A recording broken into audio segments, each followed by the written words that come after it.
Hey everyone, this video features Olivia Lazard, who is video calling from Brussels in Belgium. Olivia is a fellow at Carnegie Europe, and her research focuses on the geopolitical consequences and blind spots of the imminent transition to renewable energy.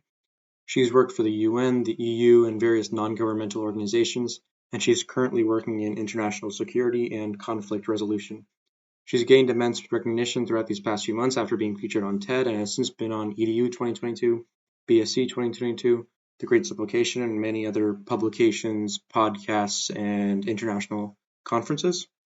Throughout this podcast, Olivia details the current state of geopolitics in regard to the renewable energy transition, potential solutions to the issues she's identified, and how she found herself in this space. Thank you for clicking on this podcast, and I hope you enjoy it. What does your job look like practically?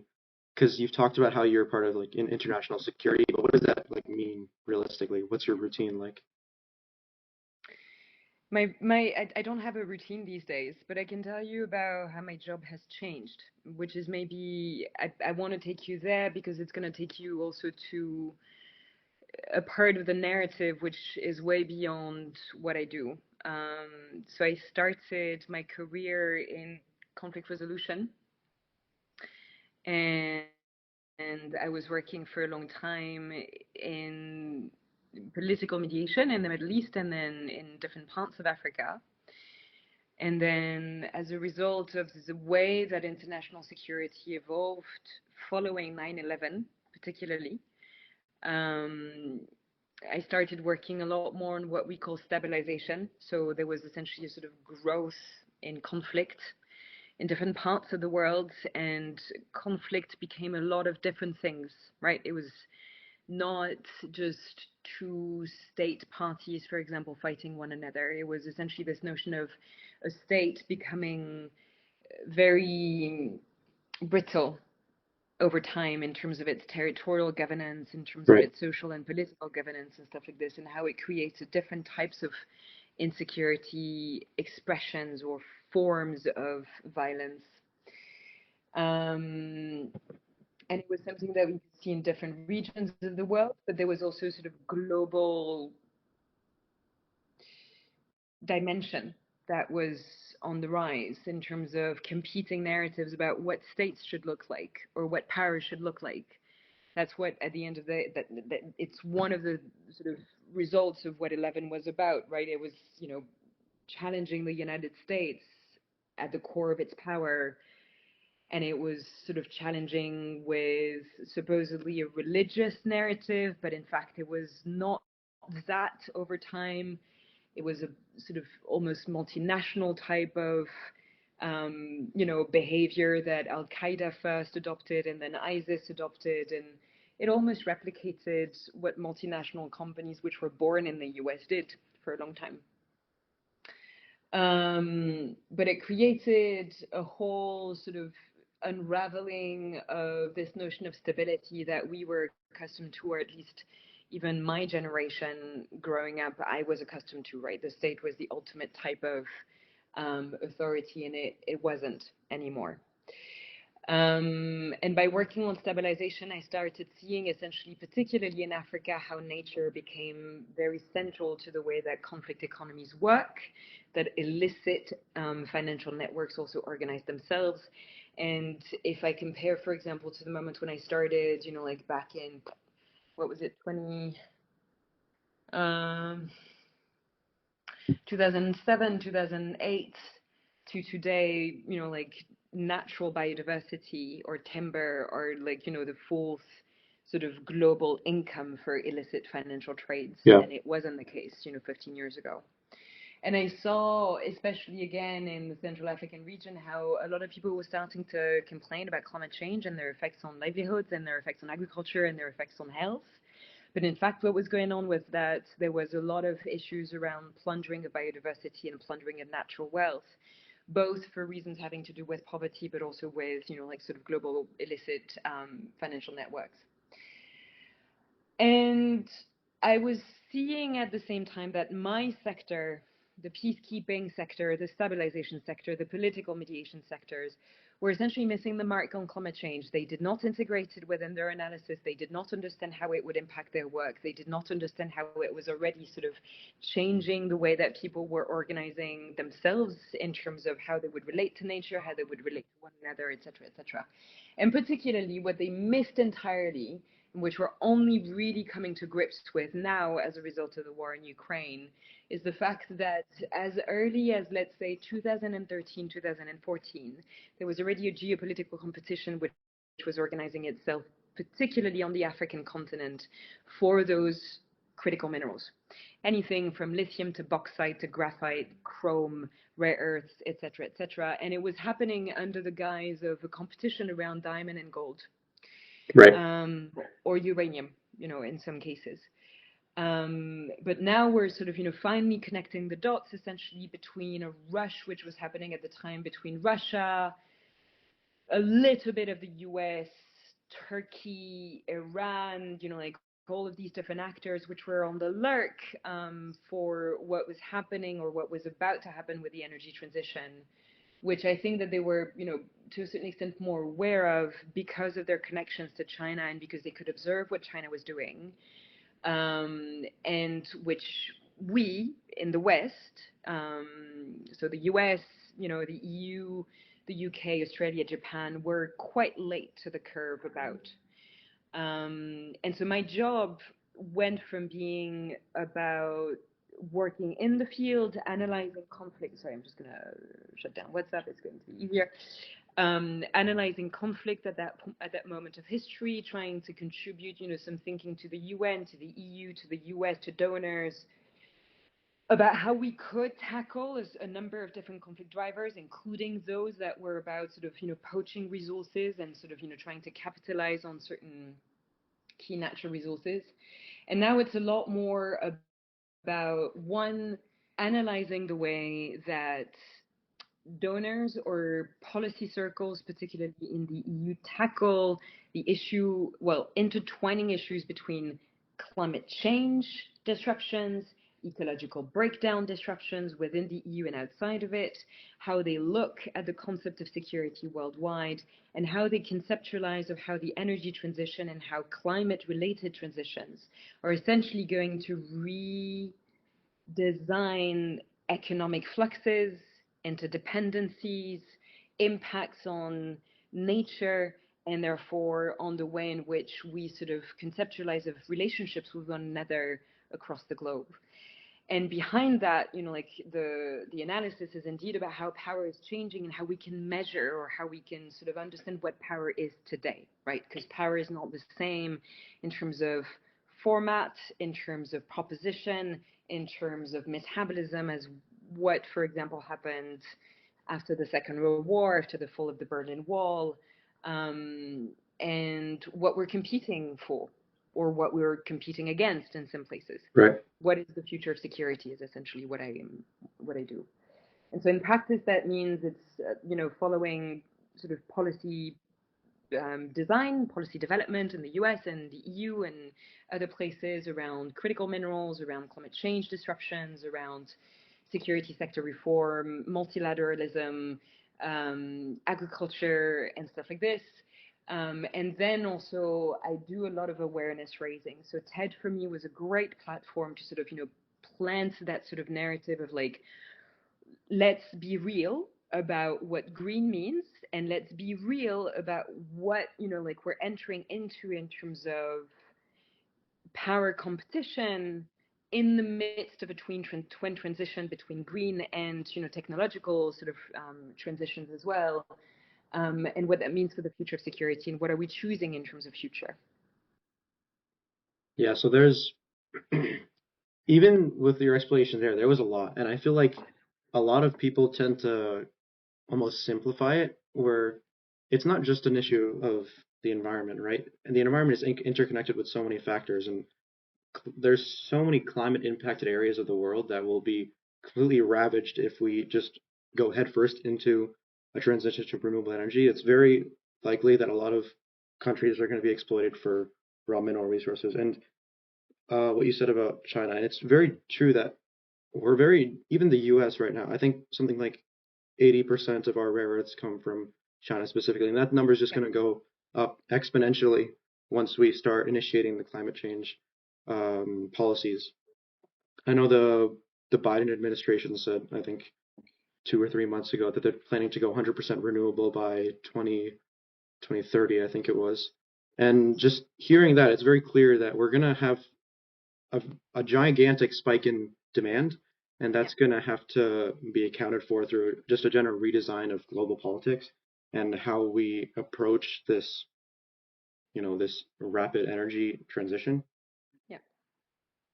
So, what do you think about just that perspective? Because I feel like a lot of people are really inclined to just go headfirst into the transition of saying like we need to start right now, and what you're saying is more like we need to assess the situation first, see you call them blind spots, right? Yeah.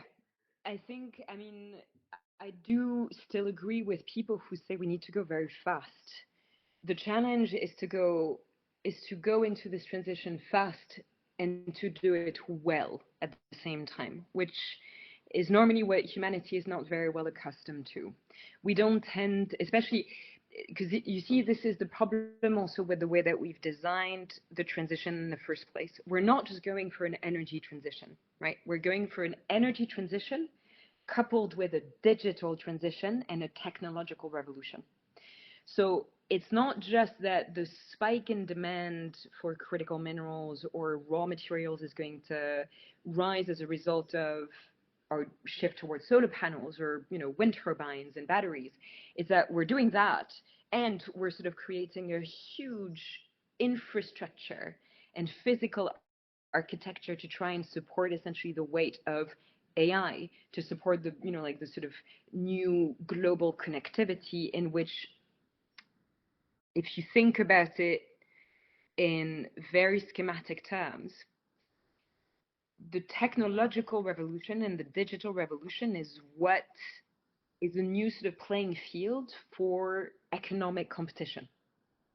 That's where the future of jobs is going to be. That's where the Right. future of innovation is already at. And this represents essentially another blind spot, because people tend to think that if we go virtual, if we go digital, then we lessen our impact on the planet. It's actually the contrary. We develop a huge infrastructure, which is incredibly material and physical, to try and support essentially a very energy intensive type of new world, new economic competition, which is quite literally a new field also of human experimentation in terms of virtual reality, what it means in terms of creativity, and like all of this.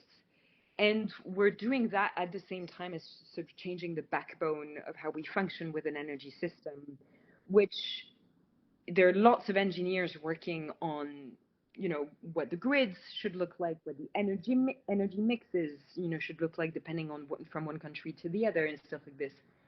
But there's going to be a lot of touch and go in terms of how the grids will support new, very energy intensive economic activities, and at the same time, very real changes at the biospheric level, right? Like, we're going to Right. experience very real changes in terms of temperature, very real changes in terms of sort of natural disasters, um, which are going to impact the resilience of those energy systems, and we need to take that into account. Also, like, the whole water question, the water scarcity is going to be complicated. So I call the blind spots, one, because indeed I could see a lot of people sort of, like, having a very logical rationale saying, oh my God, we're so late to respond to the climate crisis, and they're right. So it means that whatever the cost, we need to go 150% in terms of the pace, in terms of, the extraction. And again, I want to insist, they're right. Like, normally we should, if we had been Yeah. really smart, we should have started all of this Yeah. 40 years ago. So we're essentially 1 minute to midnight, and we're trying to get all of our act together collectively to try and deploy all of this. But it raises, a lot of questions in terms of the ecological integrity of those ecosystems, which I highlight as being sort of, overlapping with the deposits that we need, to consider. But it also highlights a lot of questions around things that are really important about historical legacies of colonialism and power plays that were, enacted already 400-500 years ago, Yeah. and which, to a certain extent, in the U.S., a lot of conversations in politics at the moment are about unraveling that history, trying to sort of, create a collective narrative, and it raises a lot of wounds at times. In Europe, we do it differently, but we do it as well, around the history of, direct colonialism. And, I reside in Belgium. There's a lot of discussions about what Belgium did in the Congo, for example. And we're almost sort of, indeed, like there are some people who rightly identify this new green colonial thing, but it's very complicated in terms of narrative, right? Like nobody's right, nobody's wrong. There are some people who are Yeah. essentially reacting very strongly to climate anxiety, who are Yeah. saying no matter what, and then the people who are, a lot more conscious also of the historical and cultural baggages who are saying no, no, no, it's not no matter what. It's, let's respond to the climate crisis, but do it in a way that is about collective security and collective histories as well. But then it does, like it's complicated to reconcile in terms of pace, and this is one of the really strong difficulties that are playing out today, and which indeed, like since I continue working also in the field and I go and do some, impact studies in places like Madagascar, the Congo, Chile and stuff like this, I see that a country like China, which I want to be quite nuanced, or as nuanced as I can, about China. China is, for all intents and purposes, the one country that is the most serious about the climate crisis, and has been for a long time. Much more serious, for that matter, than what the US has been or what the EU has been. But they have a modus operandi with their own policy planning, which is very strict, can be very violent at home and abroad, which means that essentially they look at resources around the world in a very transactional way, in a very linear way, and they don't have the same type of regard today for the environment, especially, ecologies abroad, like in Africa or in Latin America. It's slightly different at home, and they want to follow a certain pace, right? So they go fast and furious, and they go violent if they need to, and they go at the expense of people that they, sort of don't.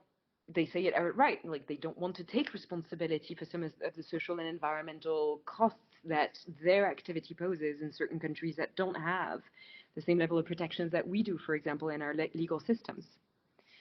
So all of this plays into the power competition as well. So that's why all of this is enmeshed, and it's enmeshed in a very complex way, at times in a very ugly way, at times in a very beautiful way, because it's also, like the humanity wrestling with itself and its own history and its own future and stuff like this. But it poses some very, very key questions also for the planetary future of humanity, right? Like, are we still sort of going about this energy transition in a way that will ensure safe operating space for humanity and for the planet on the other side Right. of it? So okay, so how do we integrate? How do we create the infrastructure then? Because obviously we want to avoid creating or exploiting certain countries for natural resources, and we want to avoid uh, kind of this. We want to avoid biodegradation Yep. and stuff like that. So how do we enact policies that would serve that? So the very first thing, I don't know if you're familiar with the IPCC. I mean, like we're all familiar with the IPCC work, but um, the IPCC has never looked at the ecological costs of the energy transition. If you look at the various three working groups, the first one is about sort of assessing the science of climate change. The second one is looking at impacts and adaptation potential, and the third one is about the business case, more or less, for the energy transition. None of those working groups have ever been given the mandate to look into, okay, so let's look at where the deposits in the world for all these critical minerals are located. Let's look at the worst possible like transition scenario, where we don't find technological innovation to substitute our way out of lithium or nickel, for example. And let's imagine that we have a demand only for the energy transition that is about a just transition, meaning that countries such as the US or regions such as the EU, like sort of change their energy system, but do it in a way that is also about demand reduction, right? So that we don't consider energy like it's essentially just free forever. And we make sure that we support countries which are less economically endowed in their, energy transition as well. So energy, clean energy becomes a global public good. What does that mean in terms of how much nickel we need, how much lithium we need, how many rare earths we need, and stuff like this? And where can we find them across the globe? How much can we expect to get out of the current sort of, deposit under extraction? How much will we need to open in terms of new mines, and where are those mines potentially located? And then once we do that, can we assess the ecological costs of the transition? So that's one. Because if we do this, then we give the chance to scientists, not just climate scientists, but also earth system scientists, ecologists, physicians, people who do microbiology as well, to tell us, well, actually, there are some places where really we can't mine. So in my TED talk, that was the very first thing. Let's assess where we can mine safely, quote unquote. Let's assess where we cannot do it. Because if we look at certain ecosystems, normally we should consider them as global public goods, like the Amazon, the Congo Basin, like the oceans, like the AMOC as well, should be considered as a foundation of global security, because without it, we've got an ice age, for example, in Europe. Right. I mean, I'm exaggerating, but it's more or less the idea. Yeah. And once we do that, then it means that if we all, from citizens to governments to private sector actors, if we can all recognize that we have a stake essentially in maintaining certain key ecosystems, then that means that we have a stake in modeling a different type of energy transition. We will have to combine together essentially some negotiations around how much volume of ore for all these different types of critical minerals can we rely upon? How do we combine efficiently know-hows around extraction, processing, clean tech assembly, and how do we deploy them in a way that responds to a global public good regime? This is the sort of idealistic scenario. Idealistic scenarios never take place, but we always need to use them as a sort of compass in order to evaluate then afterwards how we sort of infer our strategies from a policy, political, economic, and technological perspective going from there. For me, this is square one. And that, technically shouldn't take all that much. I think that, I'm starting a new project with the University of Exeter. We're working on this notion of ecological cost of the transition. We can have probably a mapping and a modeling within a year. After that, the question is, will, the sort of geopolitical environment lend itself to the type of negotiations that are necessary to level down the competition between the US and China, level down the competition between the EU and Russia, and to try and sort of, create alliances, particularly because I'm European, I'm sort of, I'm preaching to my own choir, but Europe is a middle power compared to the US or compared to China. Europe has a way or an avenue which is opening itself in front of it to try and sort of de-escalate geopolitical competition with other middle powers. So how can the EU, for example, partner with African countries, Latin American countries, Central Asian countries, and Indo-Pacific countries to sort of say, okay, well, we recognize essentially that, the sort of new economic expansion related to technological competition and to sort of new fields of innovation is important, but we want to have a reasonable relationship with this competition, and we want to make sure that competition doesn't blow us out of the water regarding planetary boundaries.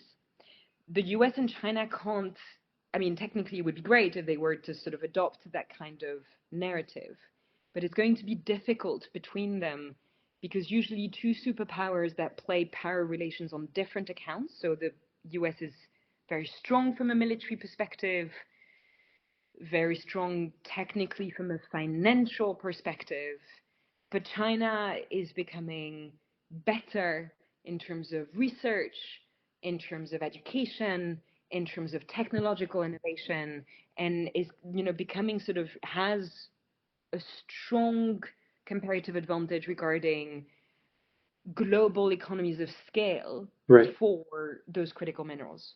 So the competition is imbalanced. It's playing on different stuff. It's sort of like a bit absolutist. It's going to be difficult for China and the US, even though it would be desirable for them to say we're going to rein in our competition within planetary boundaries. My hunch is essentially that other regions of the world, which are not so interested in such an absolutist type of competition, will have to partner together to then sort of ask the US and China to sort of, slow down and to look at planetary security in a vastly different way.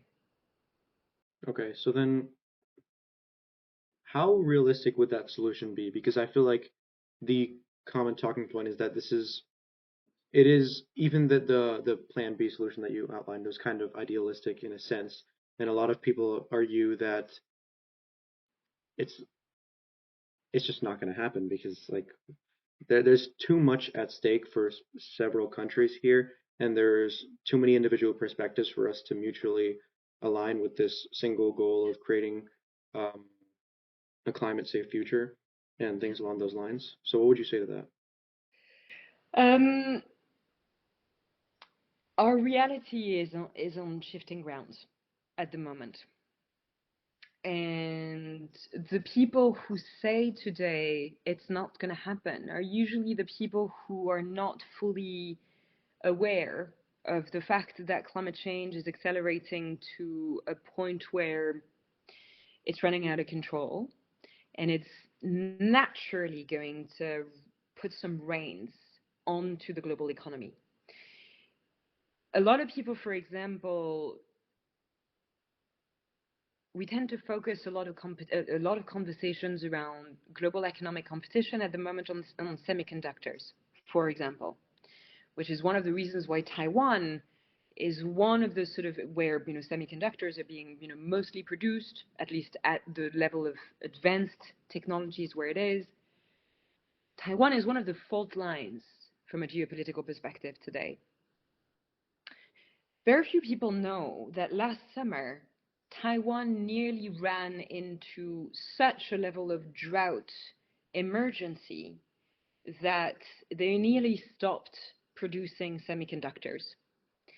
It was a matter of essentially like, there were some national authorities in Taiwan who said, well, if it doesn't rain within 2 weeks, we'll have to stop production. And thankfully it did rain. But this is an indicator of what is to come in terms of how we look at global trade and global production capacity. In Europe, in China, in the US, river levels were so low that global trade during last summer came to an all sort of all down level, and went like sort of sent markets essentially into some kind of frenzy. We're about to go into an El Nino cycle. It has been declared 10 days ago as being officially back. This explains some of the raging temperatures that we're already seeing in Europe, in the US. This partly explains some of what's happening in terms of the wildfires in Canada. This partly explains also some of the, well, temperature hikes in India and Pakistan is usually related to La Nina, but anyways. And El Nino is going to last probably for 2 to 3 years. It's an estimation. That means that during the next 2 to 3 years, we will have breadbasket failures. We will have insane levels of drought.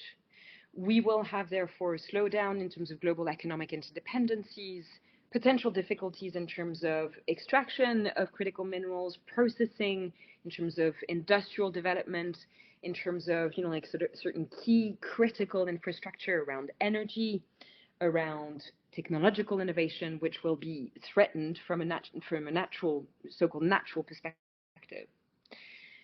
That is the next period of history where a lot of people who are saying nothing can be done will be acquainted with the reality of a planet which is about to run into very serious shocks and scarcity-induced difficulties. And all of a sudden, this will create a different type of conversation around geopolitics, which is not just something which is around the frenzy of innovation and let's, create new technologies such as artificial intelligence, which is stealing the day, or the light in terms of our global attention.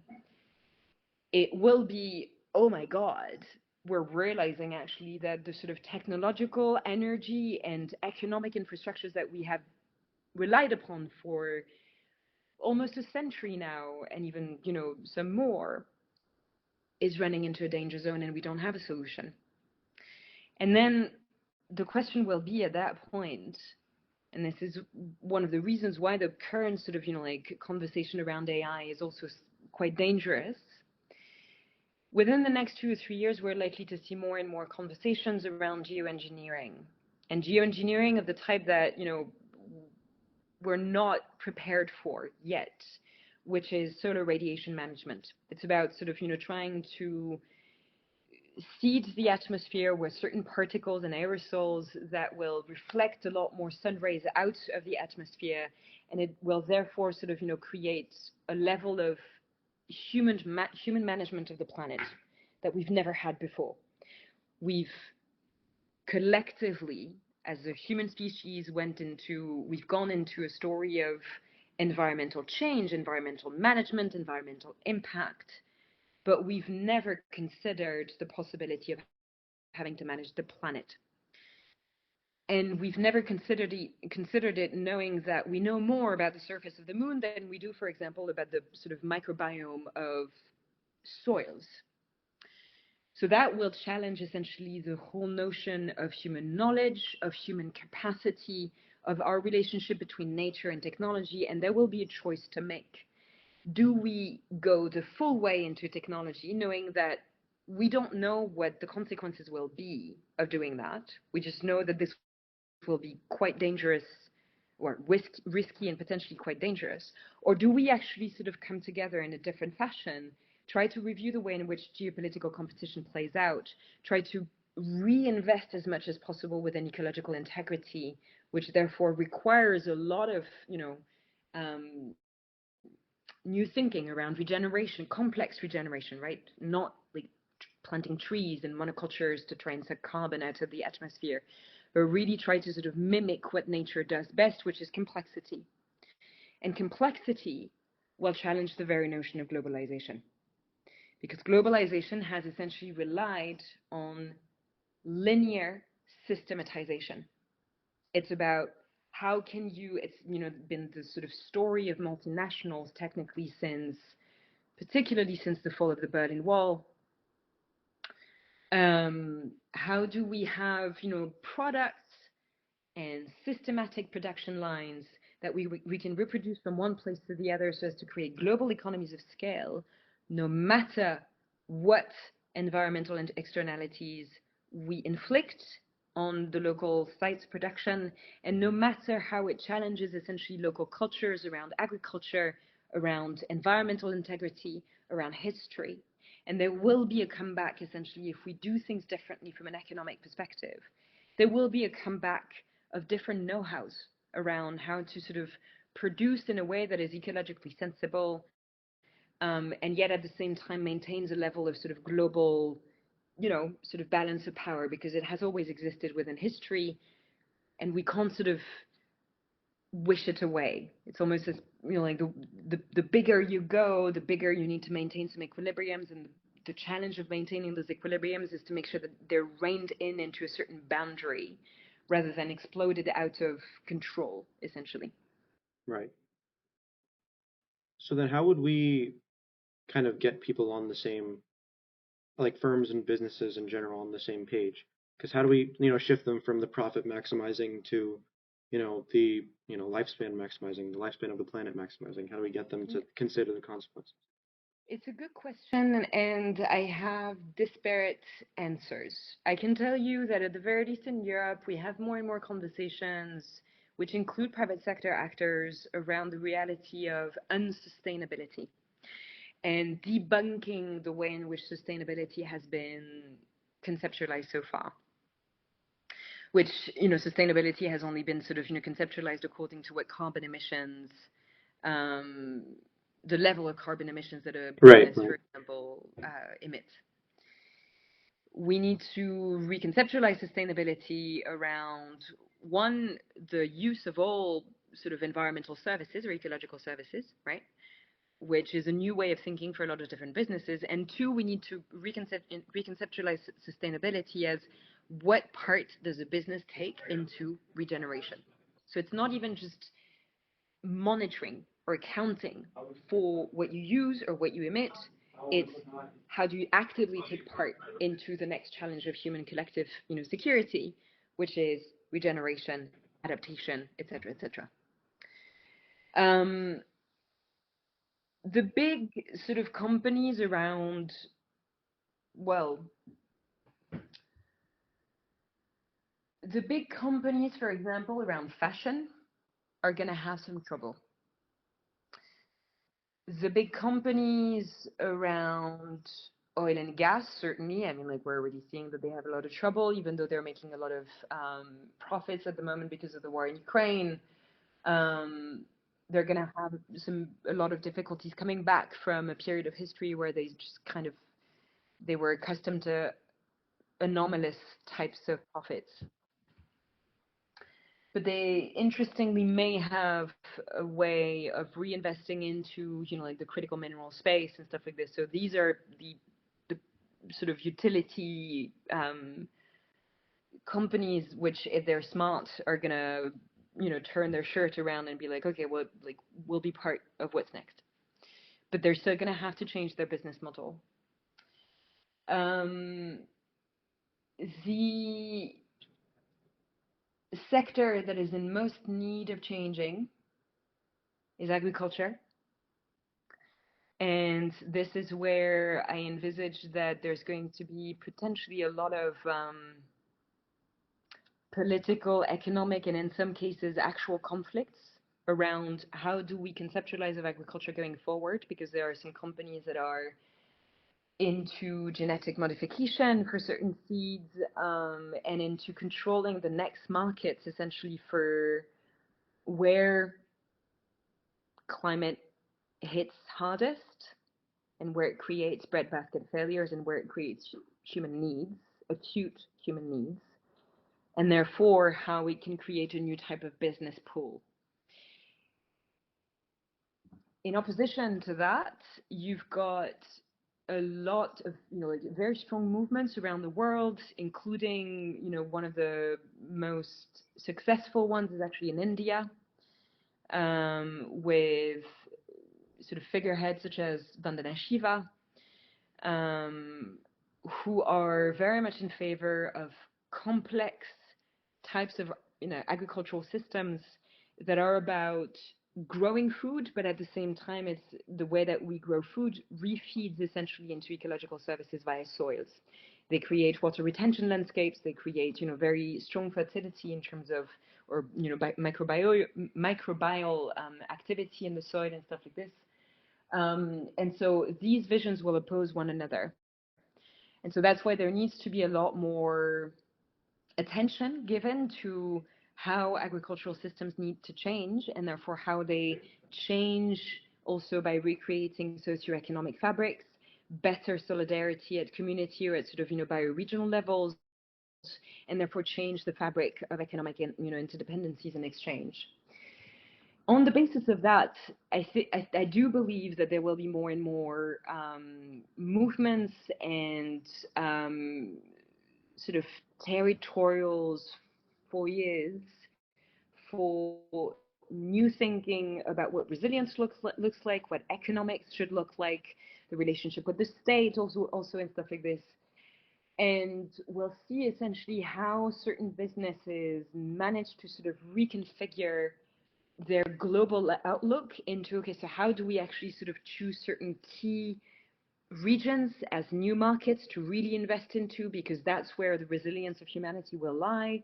That's where, you know, we can sort of find technically very resilient markets going forward and stuff like this. And how do we simplify essentially our global supply chains?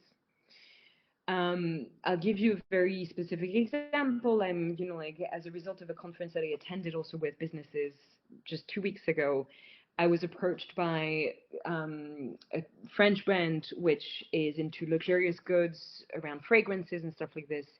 And they are looking already for how, you know, what regeneration means, what sort of how much of an outlook they need to have on the world, because their products rely on very specific types of vibrant agricultural products, or their sort of, you know, like high-tech products and stuff like this. Yeah, They will never be able to keep on going as a business if they don't take into account the way that exactly. climate change is going to play out.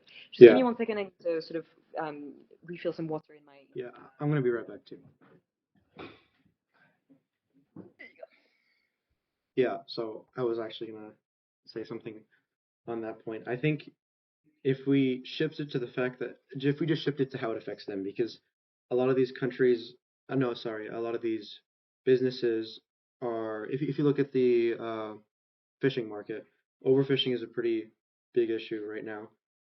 And if we just like, it's logical to just tell them like, if you fish too much, you're not gonna have enough fish in the future, and it's just not gonna work out. I remember the when the Deepwater Horizon spill happened, they closed off that area for fishing, and by the end, in like, you know, a couple of months, the number of fish in that area tripled just because people couldn't fish there. And so if we just shifted to that perspective of like, in the end, you will profit much, much more if you refer to sustainability instead of exploitation right now, right?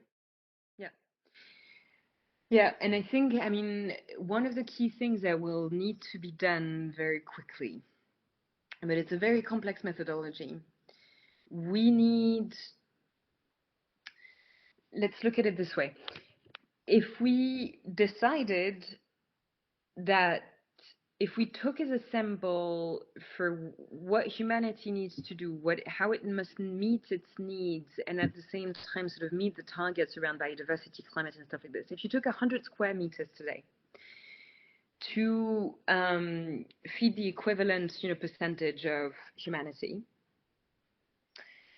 what would need to be done is to sort of look at those 100 square meters and to model, okay, so if we decide to respect the COP15 targets, the 30 by 30 by 30, right? Like we conserve 30% of land, conserve 30% of the oceans, and I can't remember what the last, I think it's by 2030. If we do this, and if we compile this with the targets that we have for climate, and if we were really serious with those targets, right, like not like let's decarbonize by 2075 for Saudi Arabia, for example, but like let's give some targets by 2030, by 2040, and by 2050. Technically, they would even sort of, you know, they would need to be sort of advanced because we're running out of time even more quickly than we had imagined. That would mean also sort of saying, well, we need to have some land use for the installation of clean tech, for extraction, for processing and industrial expansion. And then we would still need to have agricultural land and, you know, sort of use for fishing and that kind of thing. And we would need to have urban areas, or at least habitats in urban or rural areas and stuff like this. If we compiled all these different needs and targets, do we have enough? Do we have enough of those 100 square meters? And that's the work that hasn't been done technically. Again, because the sort of the number of factors that need to come into the methodology, in terms of population growth into certain areas, in terms of ecological services degrading or accelerating in some others and stuff like this, gives us a sense of, you know, the sort of, it gives us a lot of different, you know, complex factors to look at. But this is what we need to ask ourselves today. How much can we use of land? How much can we use of oceans to support what type of economies and to support what kind of competition? And if we realize essentially that with all the targets that we have, which are all aspirational at this point, do not actually fit the physical world, then what does that mean in terms of how we need to reconceptualize those targets, not by saying, oh, they're too idealistic and therefore we need to let them go. But this questions essentially the way in which we use energy and materials and what they're used for in terms of economic modeling and in terms of sort of societal projects, right? Even like this is the type of exercise that would be very useful even for a country like India, for example, is going to be quite problematic in the future because of the very strong geopolitical role that it has, which is a, an incredible rising power, with a very strong population growth, with a very strong level of poverty and inequality, which means that it needs to sort of maximize as much as possible on growth in order to try and sort of organize some redistribution. But the argument that Modi has given, for example, at climate COPs recently is India is fine. Technically, everybody needs to adopt, the Indian type of diet, and we would be having a very, different conversation.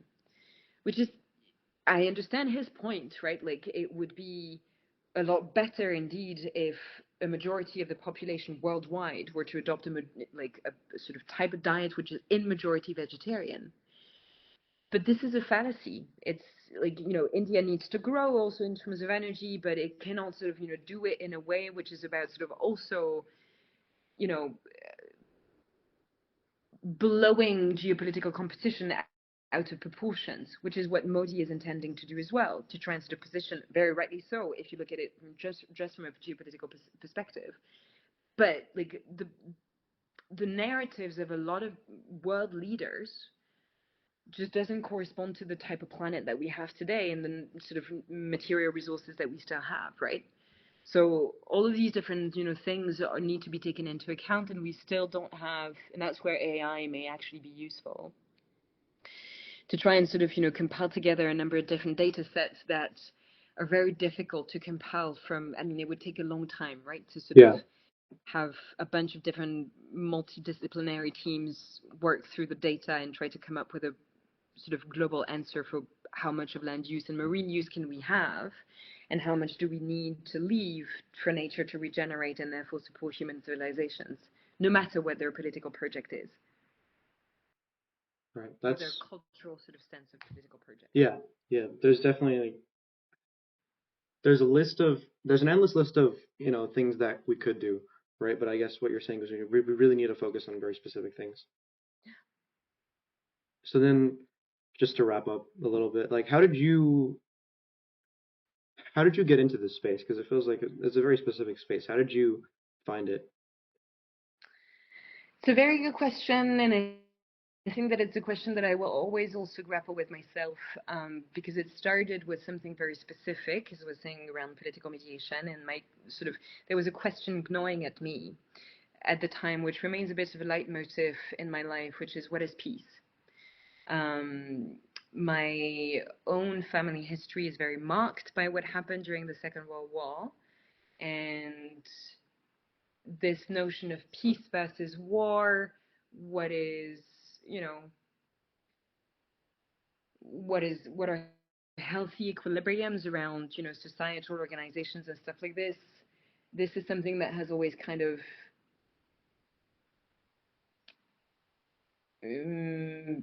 not obsessed me, but just made me ponder or contemplate a lot of things. And then over time, throughout my career, and also just, I'll be, very honest, through traveling a lot, I've been in awe at a number of different natural environments. And I think, sort of developed an understanding of nature which goes beyond water supports life. Like it's I wrote a very short article a couple of years ago, which was warning about some of the issues around geoengineering. Um, and I was remarking in that article, so one of the effects of planetary geoengineering would be that, we could go into a planet where the sky is more or less permanently white. And I tried to sort of imagine this. I remember I was during summer and I was looking at the sky and I was just kind of thinking that our nature as humans is fundamentally related to what we have always considered to be nature, which is outside of us, right? The very notion of inspiration, the very notion of creativity and innovation has always, always, always come from a relationship between different parts of ourselves at an individual level, right? Like how we organize our sort of different layers of self and how we react to the world and how we react to one another.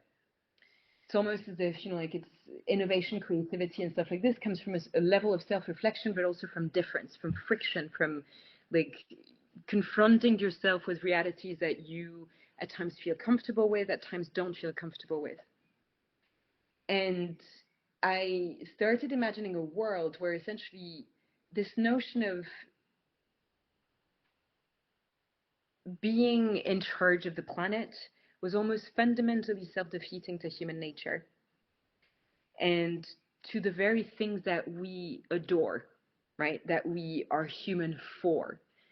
Freedom, creativity, sort of, like emotional expansion or sort of, grappling. Like it almost, like it's as if trying to control the planet was self-defeating to the very things that make us what we are, who we are. And I sort of mention all of this because it's a reflection that sort of almost intermingles with that very metaphysical or spiritual or sort of philosophical question of what is peace, right? Like it's always that sense of equilibrium. The climate crisis to a certain extent is not just the result of a linear problem and physical problem of emitting greenhouse gases in excess. It's how much we are pushing or trying to contract time and space, how much we are pushing our own notion of conquest and adventure and exploration and, experimentation to the point where essentially we're losing some elements of what make us human, wise, loving, all of these different things. It's almost as if we're coming to a sort of limit of our own sense of nature. Yeah. And this reflection meets essentially this notion of the new industrial revolution. Because in human histories, revolutions have always been accompanied by a sense of new, by a sense of conquest, by a sense of expansion, by a sense of, almost sort of excitement of what's behind the curve of that revolution. But it's always been about breaking out of something. Whereas technically, and this is, what I find incredibly ironic from a philosophical perspective, which then translates into every realm of life and economic and human organization, our task today is not about breaking out of something. It's almost as if it's reining in, like sort of, coming back to something which is a lot more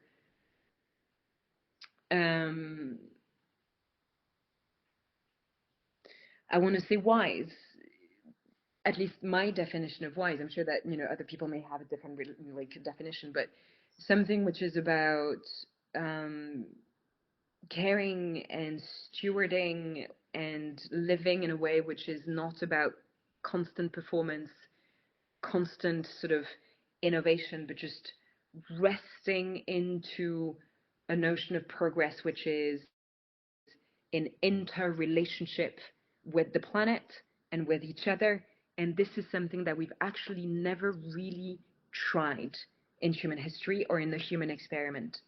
So it's almost as if I, like, out of my own personal perspective from philosophy, I wish we could give humanity a new challenge, which is about coming back in conversation with our sense of nature. And this is why I said that into the TED, in the during the TED talk. There is a very specific moment when I make a pause around this moment, this sort of notion of nature.